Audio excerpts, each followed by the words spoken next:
The metallic symphony of fine dining, the gentle clink of crystal, the hushed murmur of privileged conversations, the distant sizzle from the kitchen was the air Clara Evans breathed. For 2 years it had been the soundtrack to her survival, the rhythm of her double shifts at the Onyx Room, a restaurant whose hushed elegance was a universe away from her own life. But on this particular Thursday evening, under the warm glow of recessed lighting, that symphony shattered into a single piercing note of silence. It wasn't a dropped tray of champagne flutes or a dissatisfied patron's complaint. It was a hand as delicate as ancient parchment, but with a grip of shocking, desperate strength. It seized her forearm, the cold rings on its fingers biting into her skin.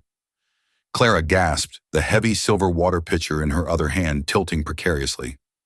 Her gaze shot down to the source of the attack. An elderly woman, draped in a cascade of sapphires that matched her startlingly lucid eyes, was staring at the inside of Clara's right wrist, with an intensity that felt like a physical brand.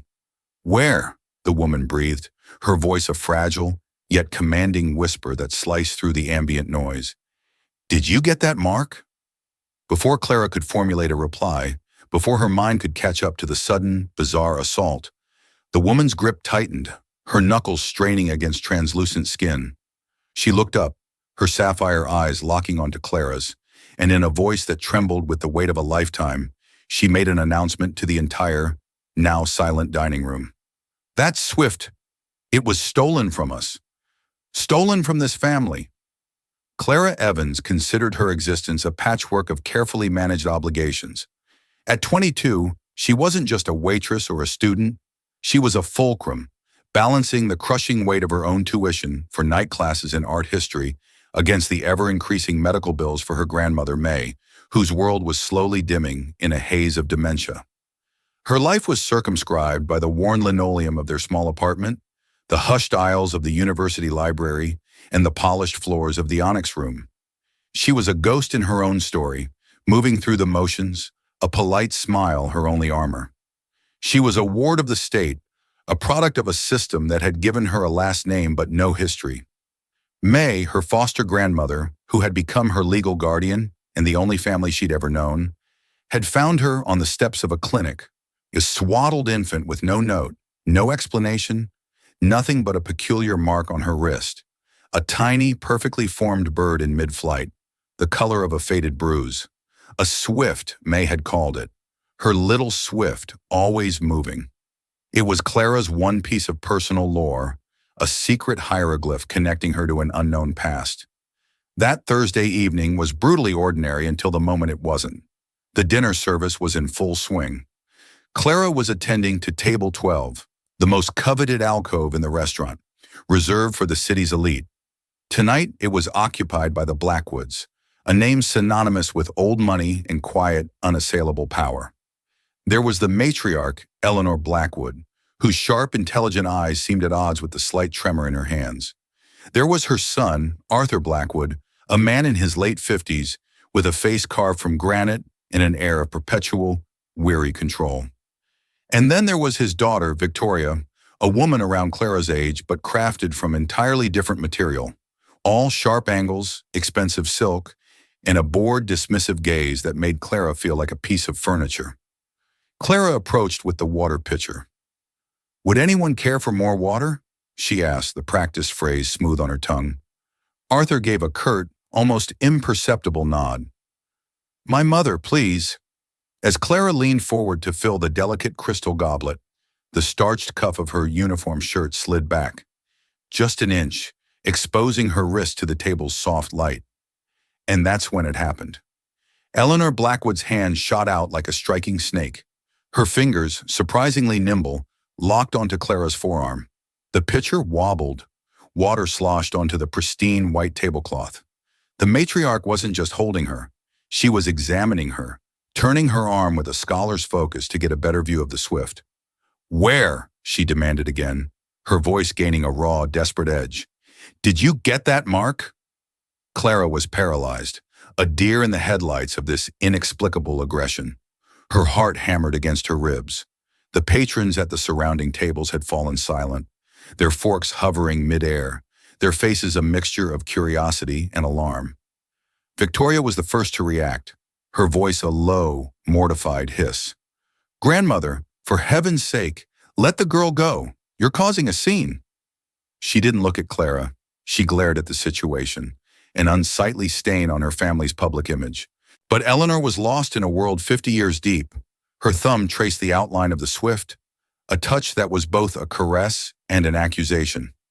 A wild, almost manic hope ignited in her eyes, burning away the fog of age. She looked up, her gaze piercing Clara's confused and frightened face.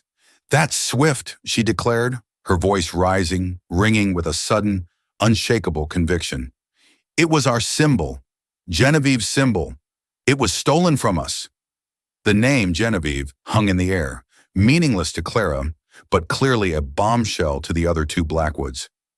Clara felt a hot, mortifying blush creep up her neck. She tried to pull her arm free, but the old woman's grip was like iron. "Ma'am, please," Clara stammered, her professional composure shattering. I was born with it. I don't know what you're talking about." Arthur finally rose, his face a mask of controlled, corporate apology. He placed a firm hand on his mother's shoulder. "Mother, that's enough. You're upsetting everyone." He turned his gray, assessing eyes to Clara. "My sincerest apologies. My mother, she sometimes gets confused. She lost her daughter, my sister, a very long time ago." "I am not confused, Arthur," Eleanor snapped, her voice cracking with a pain so raw it was shocking. "I would know it anywhere. It's hers. Someone stole her child, and this is the proof." Her eyes filled with tears, which began to carve paths through the fine powder on her cheeks. She was looking at Clara not as a waitress, but as a relic, a piece of evidence in a decades-old crime. Clara finally wrenched her arm free, stumbling back a step. The silver pitcher clattered loudly as she set it on an adjacent serving cart. She was trembling, a nauseating cocktail of fear, anger, and profound embarrassment coursing through her veins. "I think you've made a mistake," Clara managed, her voice barely a whisper. She wanted to bolt, to vanish into the steamy chaos of the kitchen and never emerge. The restaurant manager, Mr. Dubois, was now gliding toward the table, his face a perfect picture of pained diplomacy. "Is there a problem, Mr. Blackwood?" Victoria spoke, her tone dripping with venomous condescension. "No problem at all. My grandmother was just having a momentary lapse. We were just leaving." She slid a black credit card from her purse and placed it on the table, with a dismissive flick of her wrist. She began to coax her grandmother to her feet. Eleanor resisted, her gaze still locked on Clara, a desperate, silent plea in her eyes. "No, we can't just leave her. Look at her eyes, Arthur. They're just like mine." Arthur, looking utterly mortified, took a firmer hold of his mother's arm. Then he did something that surprised Clara. He pulled a sleek, minimalist business card and a gold pen from his jacket pocket. He scribbled a number on the back and pressed it into Clara's trembling hand. "I cannot apologize enough for this public display," he said, his voice low and intense. "My mother has not been well. However, for her peace of mind, I am asking you to call me. We will compensate you handsomely for your time and for this disturbance." Clara stared at the card. It was made of thick, heavy stock, the letters embossed in a severe, elegant font. Arthur Blackwood, CEO, Blackwood Holdings. Below it was his private cell number. She looked from the card to the family. Victoria was glaring at her as if she'd orchestrated the entire spectacle. Eleanor looked utterly broken, a lifetime of unresolved grief etched onto her face as her son and granddaughter led her away. As they departed, a wave of whispers erupted in their wake. Clara stood frozen, the business card feeling like a burning coal in her palm. The Swift on her wrist, once her quiet, personal secret, now felt like an accusation shouted in a crowded room. Her carefully constructed, unremarkable life had just been violently upended, and she had the terrifying premonition that the quiet was over for good. For 3 days, the business card sat on the cluttered counter in Clara's kitchen, a stark white rectangle of menace and opportunity. She would pick it up, feel the crisp, authoritative edges, and her stomach would clench. Cashing in on an old woman's delusion felt predatory. Ignoring it felt like turning her back on the first clue to her own existence she'd ever been given. "You're an art history student, right?" May had asked during a moment of lucidity, her voice thin but clear. She was sitting in her favorite armchair, a faded quilt over her lap. "Yes, Nana," Clara said, spooning some broth into a bowl. "Symbols are important," May stated, nodding with a certainty that transcended her confusion. "They mean something, even if you don't know what it is yet. That little bird on your arm, it's your story. Maybe it's time you started reading it." May's words, simple and profound, tipped the scales. What did she have to lose? Another year of scraping by, of watching May's medical debt grow into an insurmountable mountain? The part of her that had spent lonely nights in foster care, wondering who she was, where she came from, was screaming with a curiosity that was almost painful. With a deep breath that did little to calm her racing heart, she dialed the number. Arthur Blackwood answered on the first ring, his voice as clipped and efficient as his business card. He didn't waste time on pleasantries. "Thank you for calling, Miss Evans. I apologize again for the scene at the restaurant. My mother has been insistent. She has not stopped talking about you." He paused, and for a moment, Clara heard a flicker of something other than corporate steel in his voice, a deep, resonating weariness. "I know this is an extraordinary imposition, but it would bring her a measure of peace if you would agree to meet with us. Privately this time, at our home. We would send a car for you this Saturday. And let me be clear, we will provide a generous honorarium for your time, regardless of the outcome of our conversation." The offer was clinical, transactional. He wasn't reaching out in hope. He was managing a crisis. He was trying to placate his grieving, possibly senile mother. Yet despite the coldness of the invitation, Clara heard herself agree. "Saturday is fine." On Saturday morning, a polished black town car, so silent it seemed to suck the sound from the noisy street, materialized in front of her rundown apartment building. The driver, a man in a dark suit and sunglasses, opened the door for her with an impassive professionalism that made her feel like a specimen being transported to a lab. The 30-minute drive took them from the gritty reality of her neighborhood into a different world, a secluded enclave of rolling hills and old-growth trees where sprawling estates hid behind formidable stone walls. They turned down a long, winding driveway lined with ancient oaks, finally arriving at a manor that seemed less a house and more a piece of architectural history. It was a formidable structure of gray stone and ivy, exuding an aura of immense, permanent wealth. This wasn't just money, it was a dynasty. Clara's worn denim jacket and patched jeans suddenly felt like a costume. Arthur Blackwood met her at the massive oak door himself. His expression was unreadable, a carefully neutral mask. He led her through a cavernous foyer with a checkerboard marble floor and a ceiling so high it seemed to have its own weather system. The silence was broken only by the solemn ticking of a towering grandfather clock. "My mother is in the library. She has been anxious for your arrival," he said, guiding her down a hall lined with oil paintings of stern-faced ancestors. "My daughter Victoria is also present." The words were a clear warning. Eleanor was seated in a deep leather wingback chair near a fireplace large enough to stand in. She looked smaller in the vast room, more fragile than she had in the restaurant. When she saw Clara, her face was illuminated by a fragile, tremulous smile. Victoria stood near the unlit hearth, her arms crossed, her posture radiating hostility. "My dear child," Eleanor said, her voice a reedy whisper as she extended a trembling hand. "Thank you for coming. Please sit." Clara perched on the edge of a stiff, antique sofa, feeling like an intruder. The air was thick with unspoken questions. Eleanor began, her eyes distant, fixed on a memory. "My daughter, my Genevieve, she wasn't like the rest of us. She was a storm, full of light and art and fury." She gestured vaguely towards the room. She hated all of this. The expectations, the name.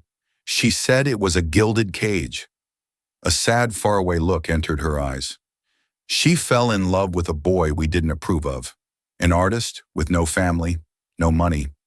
Her father, my late husband, Richard, was a very proud, unyielding man. He forbade her from seeing him. They had a terrible fight. And then one night, she was gone. She left a note, said she was going to live a life of her own making, and that we shouldn't try to find her.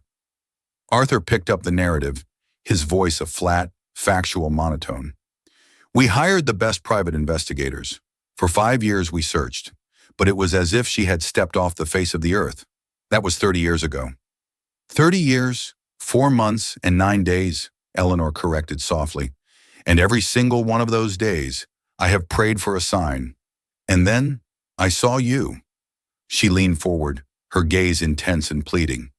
That mark on your wrist, Genevieve was born with the exact same one, a swift in flight. My husband's great-grandmother supposedly had it.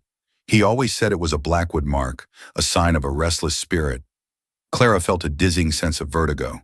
It had to be a coincidence, a cruel, elaborate coincidence. I was a foundling, Clara heard herself say, her voice small in the cavernous room. Left at a free clinic.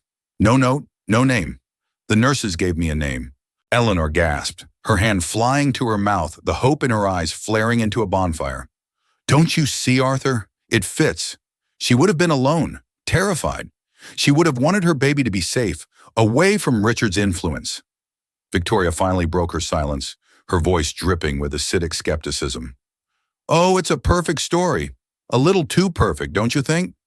A conveniently orphaned waitress with a convenient birthmark just happens to cross paths with the one family in the state that might fall for such a tale.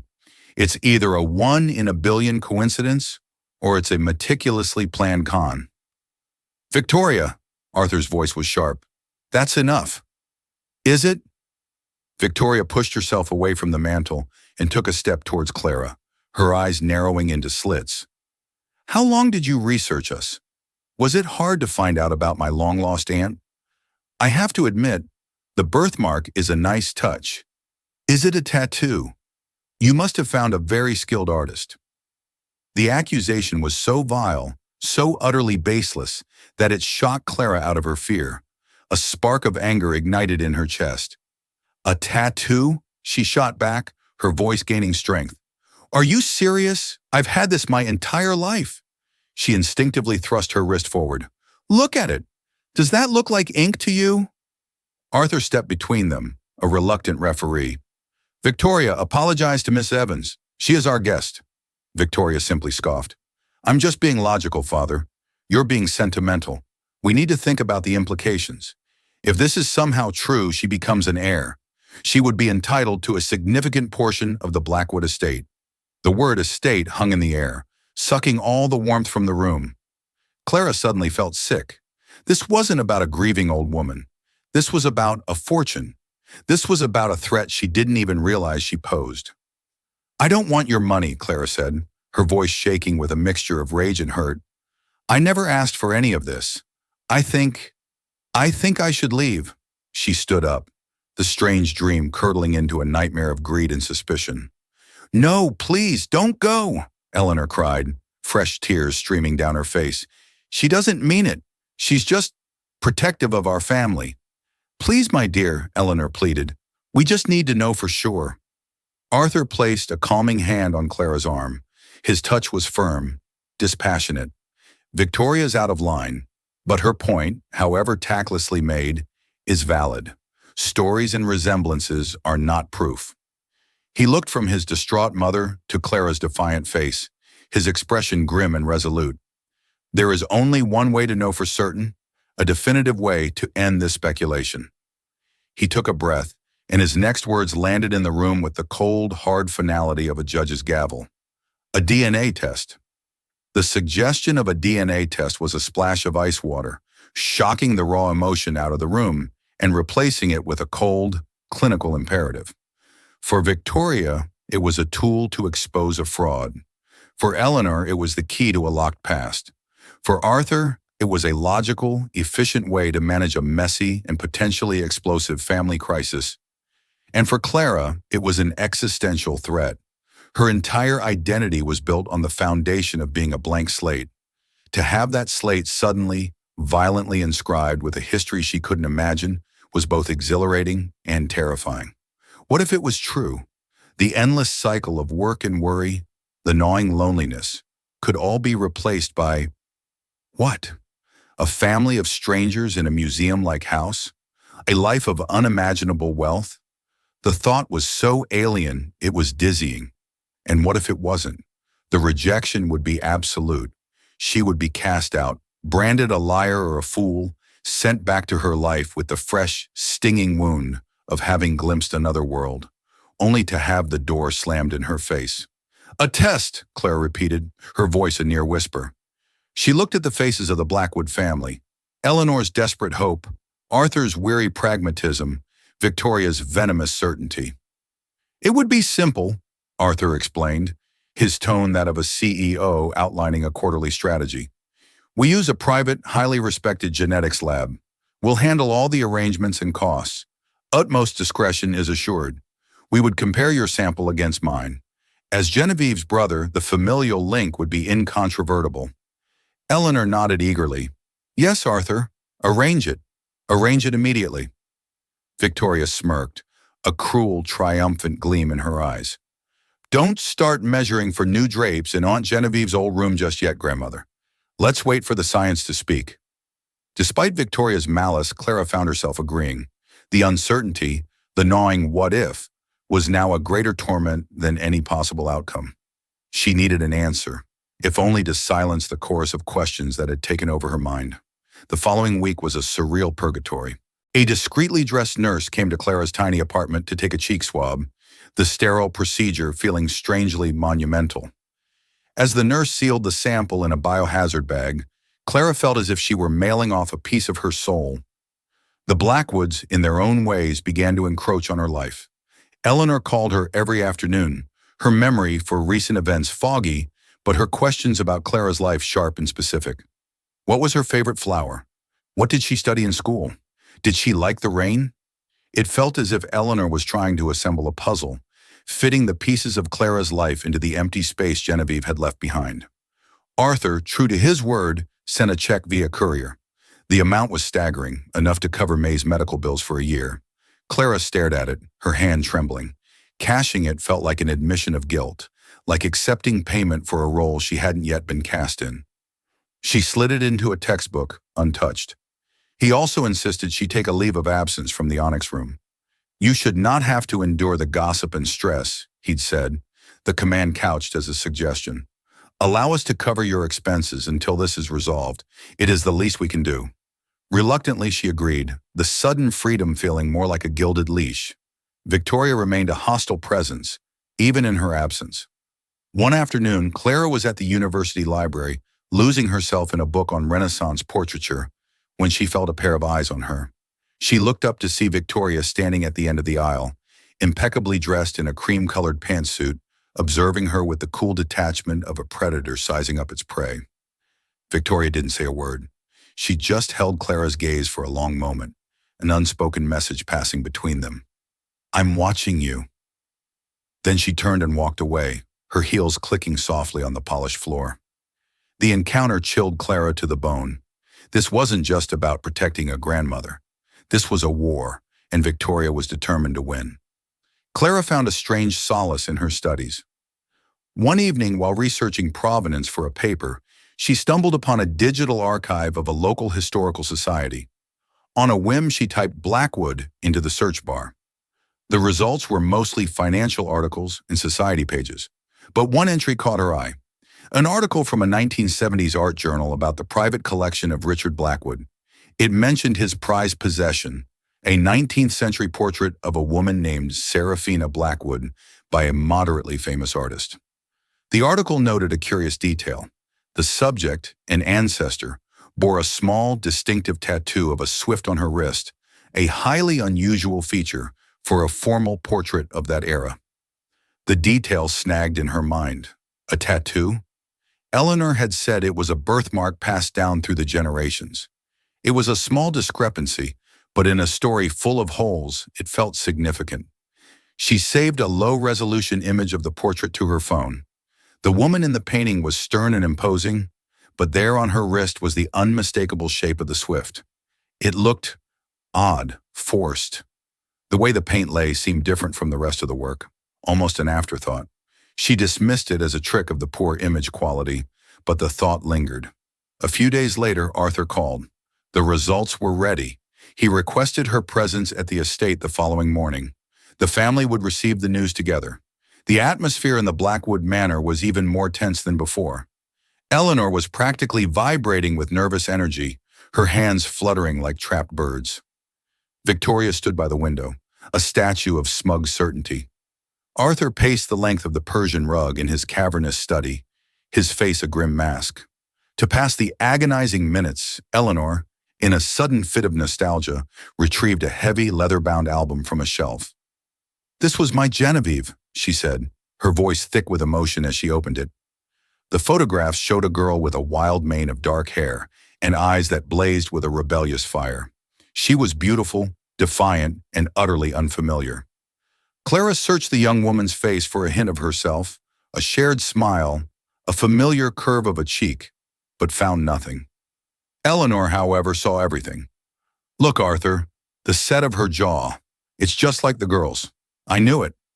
Arthur glanced at the photo, his expression unreadable. "Mother, let's not get ahead of ourselves." The weight of Eleanor's hope was a physical pressure, a crushing burden. To be the vessel of such desperate longing, to hold the power to either grant a miracle or deliver a final, devastating blow, it was too much to bear. The next morning, they assembled in the same grand library. A laptop sat open on Arthur's massive mahogany desk, a silent oracle waiting to pronounce its verdict. The air was so heavy with unspoken dread and anticipation that it felt difficult to breathe. Eleanor sat in her wingback chair, her hands gripping the armrest so tightly her knuckles were bone white. Victoria leaned against a bookshelf, affecting an air of casual boredom that was betrayed by the rhythmic tapping of her manicured fingernail against her phone. Arthur stood behind the desk, his shoulders squared as if bracing for a physical impact. "The laboratory emailed the encrypted report this morning," Arthur announced to the silent room. His voice was steady, but Clara noticed a slight tremor in his hand as he positioned the mouse. "I have the password. Are we all ready?" Eleanor gave a small, jerky nod. Clara's own heart was a frantic, muffled drum against her ribs. She felt a strange sense of dissociation, as if she were watching a play about her own life. Arthur typed in the password. A click. A PDF bloomed onto the screen, a dense document of technical jargon and genetic charts. But the conclusion, highlighted at the very bottom of the first page, was written in plain, brutal English. Arthur's face, which had been a carefully controlled mask, seemed to crumble. The blood drained from it, leaving it a sickly ashen gray. He read the sentence once, then a second time, his brow furrowing in disbelief. He looked smaller. "What is it, Arthur?" Eleanor's voice was a thin, reedy whisper. "Tell us." Slowly, Arthur looked up from the screen. His eyes found his mother's, and his expression was one of profound, sorrowful pity. "It's negative," he said, the two words falling like lead weights into the silence. "There is no match." He took a deep, shuddering breath and read from the report, his voice hollow. "The analysis concludes there is a 0% probability that Clara Evans is the biological daughter of Genevieve Blackwood." The silence that followed was absolute, a vacuum that sucked all the air and life from the room. Clara felt the floor drop away beneath her. 0%. Not a distant cousin, not a faint possibility. Nothing. A stranger. A small, wounded sound escaped Eleanor's lips, the cry of an animal caught in a trap. "No," she whispered, shaking her head in frantic denial. "No, that's impossible. The lab, they made a mistake. They must have. The mark." "The science is unequivocal, Mother," Arthur said gently, his voice strained with the effort of holding himself together. He moved to her side, kneeling by her chair. "I'm so sorry." A short, sharp exhalation, almost a laugh, came from across the room. Victoria pushed herself off the bookshelf, a look of smug, venomous triumph transforming her face. Well, I can't say I'm surprised." She turned her cold, victorious gaze on Clara. "Congratulations," she sneered, her voice dripping with poison. "That was quite a performance. You had my grandmother utterly convinced you were her little miracle." What was the end game? Wait for her to get attached, write you into the will, and then bleed the family dry for generations? Victoria, stop it, Arthur warned, his voice cracking. But Victoria was on a roll, her cruelty unleashed. I did a little research of my own. Did you know that for a few $1,000s, you can get a cosmetic tattoo that perfectly mimics a birthmark? I bet it washes right off. You are pathetic, preying on a confused, grieving old woman. You have no shame. Each word was a physical blow. Clara felt dizzy, the grand library tilting around her. The fragile hope she hadn't dared to acknowledge was now a raw, gaping wound. And on top of it, this vicious, baseless assault. She looked from Victoria's hateful face to Arthur's pitying one. But it was the sight of Eleanor that truly broke her. The old woman was no longer looking at her. The light, the desperate, burning hope that had animated her for weeks had been extinguished. Her face was a gray, slack mask of utter devastation. Eleanor looked at Clara, and for the first time since they'd met, she saw only a stranger, a waitress, a profound disappointment. The finality in that empty gaze was more painful than any of Victoria's insults. I didn't lie, Clara whispered, her voice trembling so badly she could barely form the words. I never asked for any of this. I told you it was probably a coincidence. A very profitable coincidence for you, Victoria shot back. A few weeks off work, a nice fat check you probably already cashed. That is enough, Arthur roared, finally rising to his feet, his face thunderous. He looked at Clara, his expression a mixture of regret and dismissal. Ms. Evans, Clara, I am truly sorry for my daughter's unforgivable behavior and for putting you through this emotional ordeal. We allowed hope to cloud our judgment. His tone had shifted back to the formal, distant CEO. The brief, fragile connection was severed. She was Ms. Evans again. I think it's best if you leave now, he said quietly. It was a command, not a request. He reached into his jacket. Let me write you another check for your trouble. For this. No, Clara said, finding a last, ragged scrap of dignity in her humiliation. She looked at the check from the week before, still tucked in her textbook on the sofa. I don't want your money. I never did. She turned and walked out of the library, not daring to look back at Eleanor's crumpled, silent form. She walked, head held high, through the echoing marble foyer, past the portraits of the Blackwood ancestors who were not, and never would be, her family. The massive oak door clicked shut behind her with the dreadful finality of a coffin lid. She didn't wait for the car.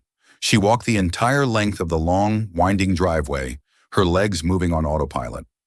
The fairy tale was over. She had been summarily ejected from the gilded cage and thrown back into the real world. Only now she was more alone, more lost than she had ever been before.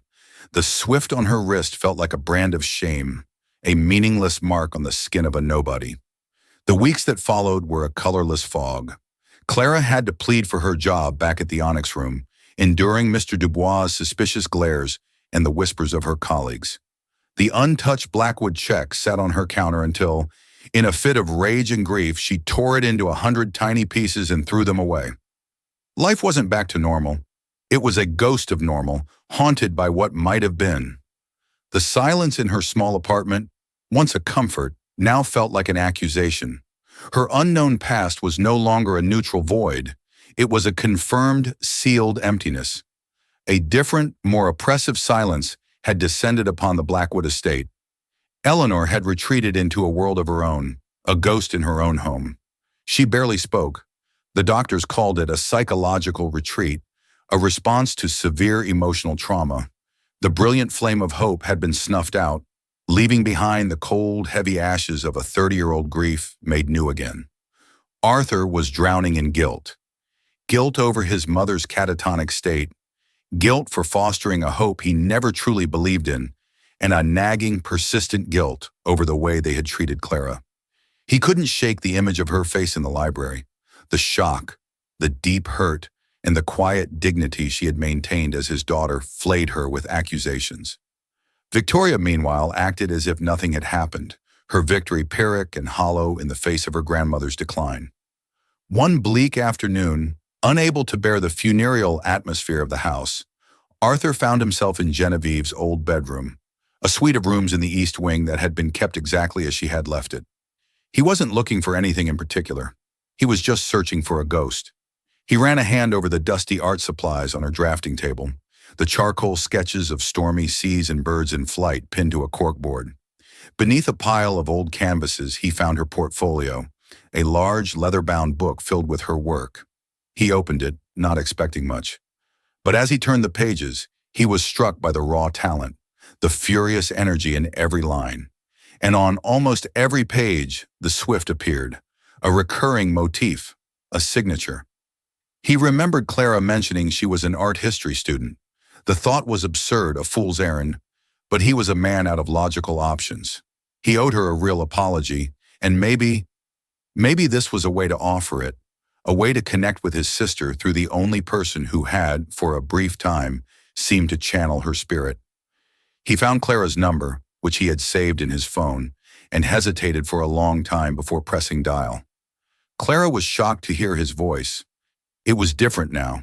No corporate armor, just the exhausted, frayed voice of a man at his wit's end.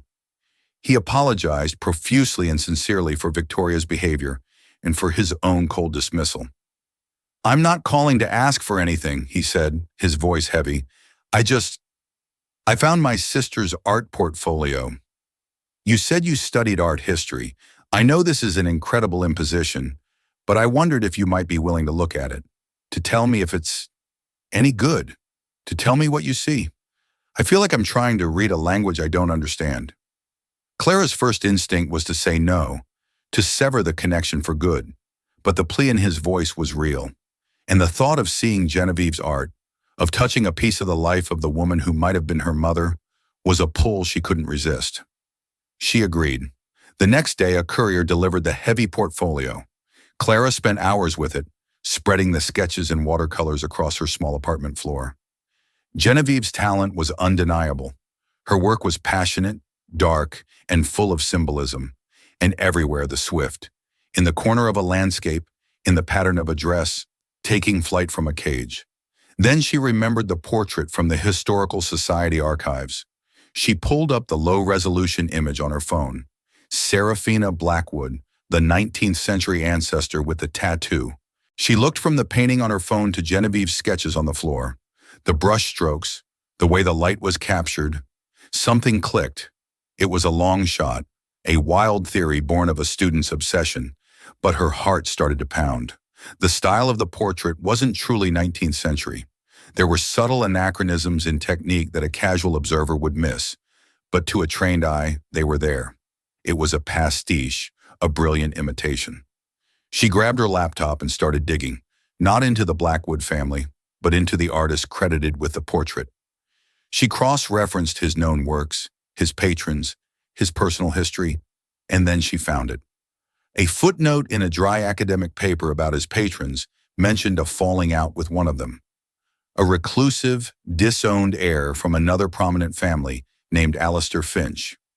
The paper mentioned Finch had a scandalous reputation, was a gifted amateur painter himself, and had a distinctive birthmark, a Swift on his right wrist. The pieces slammed into place with the force of a physical blow. The portrait, the tattoo, the stolen symbol. It wasn't a Blackwood mark. It had never been a Blackwood mark. Genevieve hadn't just been a talented artist.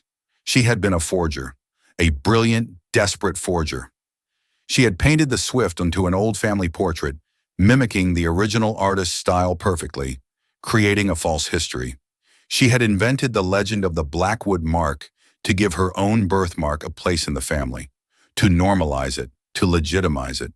But why? There was only one reason: to protect her mother, to hide the fact that her birthmark and her bloodline came from someone else, from a man named Alistair Finch. The DNA test hadn't been a mistake. It had been the wrong test. They had tested Clara against Arthur, but Arthur was only Genevieve's half-brother. Clara sat on the floor of her apartment, surrounded by the art of a woman she had never met, her mind reeling. She held the key, not just to her own past, but to the entire secret history of the Blackwood family. She stood up, the sketches clutched in her hand, her purpose crystal clear. She had to go back, not as a supplicant, but as the one person who knew the truth. When Clara arrived at the estate unannounced, the butler looked shocked but showed her in. She found Arthur in the library, staring blankly at the cold fireplace. Victoria was there too, looking pale and subdued. "What are you doing here?" Victoria asked, though her voice lacked its usual bite. Clara didn't answer her. She walked straight to Arthur and laid one of Genevieve's sketches on the desk next to a printout of the Serafina Blackwood portrait. "You asked me what I saw in her art," Clara said, her voice steady and clear. "I see a brilliant artist, and I see a forger. Your sister faked this painting. She added the Swift." Arthur stared at the two images, his brow furrowing in confusion. "What are you talking about?" "The Swift isn't a Blackwood mark," Clara explained, her words coming in a rush as she laid out her entire theory. "It belonged to a man named Alistair Finch. Genevieve knew she wasn't Richard Blackwood's daughter. She inherited the mark from her real father, and she created this lie, this painting, to protect her mother's secret." She took a deep breath, meeting Arthur's shocked gaze. "The DNA test was negative because you and Genevieve only shared a mother. You aren't my uncle. You're my half-uncle." The room was utterly silent. Victoria stared at Clara, her mouth slightly agape, the sheer audacity of the claim rendering her speechless. Arthur looked from the paintings to Clara's face, his mind visibly racing, connecting dots he had never known existed. His mother's deep, almost obsessive bond with Genevieve, his father's coldness towards his sister, the stories of his mother's loneliness in the early years of her marriage. It was a monstrous, unthinkable idea, and yet it made a terrible kind of sense. At that moment, Eleanor Blackwood appeared in the doorway, supported by a nurse. She looked frail, but her eyes were clear. She had heard Clara's final words. She looked at the evidence on the desk, at Clara's face, and at her son's stunned expression. A lifetime of secrets crumbled. A single crystalline tear traced a path down her withered cheek. "He was an artist," Eleanor whispered, her voice barely audible, confirming everything. "A kind, gentle man. Richard was cold. He was married to his business. I was so terribly lonely."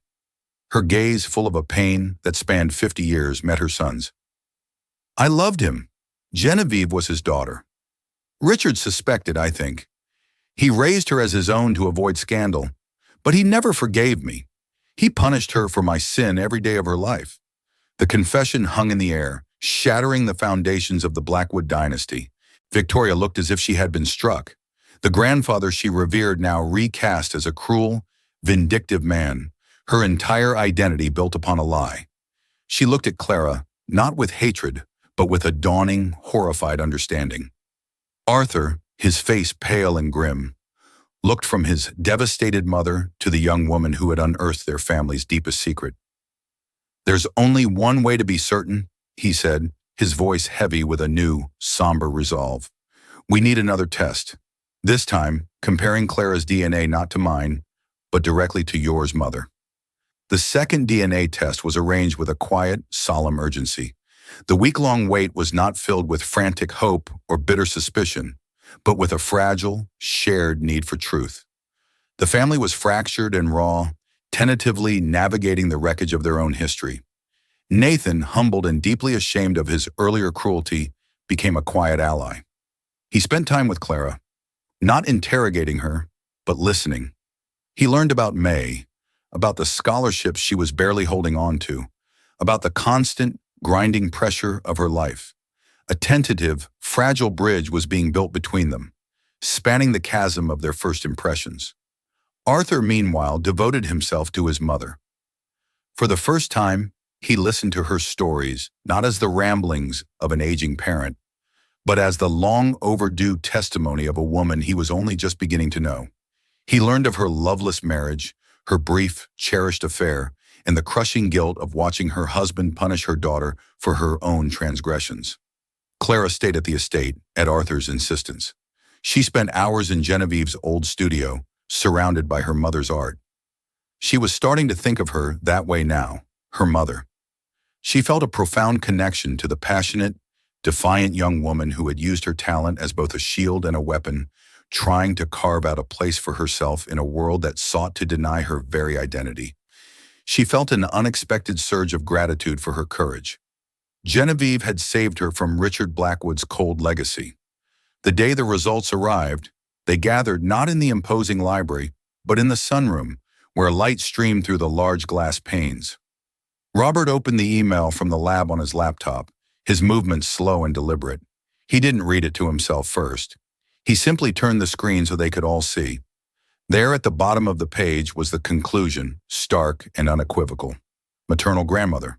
Probability of relationship. 99.9999%. The clinical words sang with a power that transcended science. 99.9999%. A choked sob escaped Eleanor's lips, a sound not of pain, but of profound, earth-shattering release. She reached a trembling hand towards Clara, her eyes swimming with tears. "My granddaughter," she whispered, the words a prayer answered after a lifetime of waiting. "My Genevieve's baby girl." Clara moved towards her, her own tears blurring her vision. She took her grandmother's hand, and this time the touch wasn't a desperate grab in a restaurant, but a gentle, welcoming embrace. She knelt by Eleanor's chair, and the old woman wrapped her frail arms around her, holding on as if she would never let go. Decades of grief, loneliness, and secrecy melted away in that single cathartic moment. The story that followed was pieced together slowly. Robert, using his resources, discovered that Genevieve and her artist love, Daniel Finch, had started a new life under assumed names in a small coastal town in Oregon. She had given her baby up in a closed adoption, terrified that Richard Blackwood's reach could extend anywhere, always intending to come back for her when it was safe. But tragedy, in a cruel twist of fate, had found them first.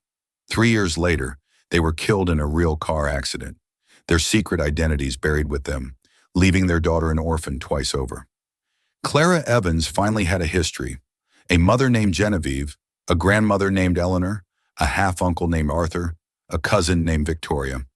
It was a messy, complicated, tragic, and beautiful story. And it was hers. The resolution was not a fairy tale ending. It was the beginning of something far more complex and real. The Blackwood family, stripped of its pristine myths, had to learn how to exist on a new foundation of truth. Victoria had to contend with a cousin who was a living reminder of the family's secret shame and an inheritance that would now be shared. Arthur had to reconcile the father he had revered with the tyrant his sister had fled. And Clara, now Clara Evans Blackwood, stood at a crossroads. The vast fortune was hers by right, but she found the true inheritance was something far more valuable. It was in the quiet afternoons spent with Eleanor, sharing stories of Genevieve. It was in the grudgingly respectful conversations with Victoria about the future of the family's art foundation. It was in knowing that her own grandmother, May, would receive the best medical care money could buy for the rest of her days. One afternoon, standing in the sun-drenched studio, surrounded by her mother's art, Clara looked down at the swift on her wrist. For 22 years, it had been a mark of her solitude, a symbol of everything she didn't know. Now she understood. It wasn't a question mark. It was a testament. It was the end of one story, the story of a lonely orphan, and the beginning of another, a story she would finally get to write for herself.